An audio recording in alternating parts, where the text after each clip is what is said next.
This is the Pixel Watch, and this is the Pixel Watch 2, and this is the Pixel Watch 3. They look very similar, identical.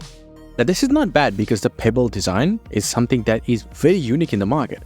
But then again, it doesn't look like Google has reduced the bezel size that much. Yes, they did, from 5.5mm to 4.5mm, but that's a very tiny change. Wish it was even more larger because the overall look is really tempting. And the Pixel Watch 3 will come in two different sizes, up from only 41mm. Now it's going to be 41mm and 45mm, which will be very interesting to see because bigger battery means better battery life. The 40mm Watch 3 is getting 310 mAh battery, while the 45mm model will actually have a 420 mAh battery. Hopefully better battery life.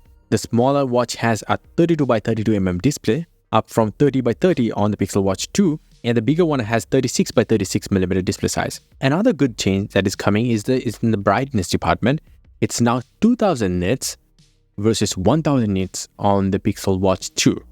So it's not like double the brightness because the perceived brightness doesn't follow a linear scale. So it's kind of like a way more brighter than what it was last time.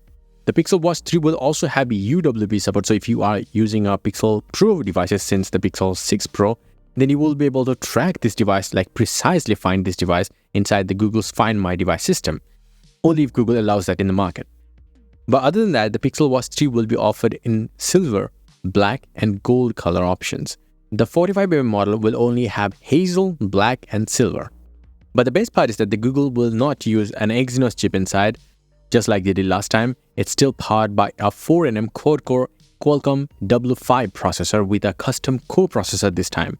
So which will allow to have much more efficient always-on display and other heart rate tracking and all those things done by that custom co-processor, which will not take that much battery life out of it. Now this processor actually has 4 Cortex-A53 cores running at 1.7 GHz with Adreno 702 GPU. Also, it will come with Bluetooth LE audio, which is great because it is going to be the first smartwatch to do that. It's a Bluetooth protocol initially designed for IoT devices needing Bluetooth connection, but without draining that much battery at all, it will do the job pretty much fine. So that's the goal, the battery efficiency. Okay, to make the battery life even better, Google has put a different kind of display on the Pixel Watch 3. It can switch between 60 Hz and 1 Hz depending on the content of the display. So when showing the always-on display, it can switch to 1 Hz and then it can switch back to 60 Hz when you're scrolling. Now, if you don't know, the last Pixel Watch or even the last model had 30 Hz display. Yes, it wasn't even 60 Hz.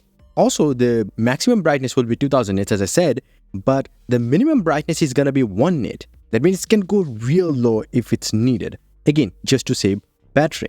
Also, to make the experience better, the charging will be 20% faster. Yet, Google will still claim up to 24 hours of battery life. Yeah, we have seen the promo videos. Now, a few other things to note. The Google Pixel Watch 3 will introduce a new cardio load expected to be very similar to Fitbit's readiness score, which compares your recent activities, sleep, and heart rate variability or HRV levels against your personal baseline. Anyway, the last thing, the price. Well, the pricing will start at $349 for the 41mm Wi-Fi model, but the 44mm model will start at $399. Now, you might be thinking, what about the LT variant? Well, there will be $100 more for either of these models. That's a lot of money. In the last year's model, it was actually $50 for the same exact chipset. This is a very similar strategy as Apple. Apple does the same exact $100 increase for the LT models, but Google is doing too. Let me know about your thoughts in the comment section below. What do you think about the Pixel Watch 3? And yes, if you want, you can get some crazy cool wallpapers up on my website. A link down below. Until the next one, bye and take care.